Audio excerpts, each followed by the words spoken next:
Yan po, steel deck. Nalagyan na po naman ng bakal. Bali, papatungan pa po natin ng 10mm and 12mm po yan bukas.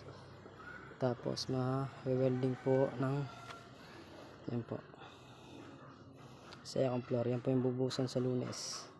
1 day process busan. Malaki-laki rin po yan. Yan po. Lunes or Martes pong bubusan yan. Yan. Steel deck. Second floor po yan. Yan po. Yan.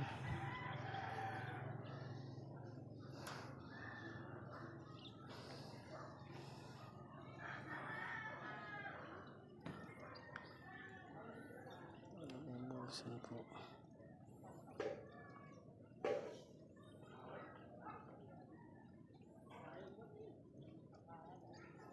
Poste, meron na rin po yung poste ng mga stirrup. Lagyan na rin po stirrup. Lagyan na po ng stirrup ang mga poste po.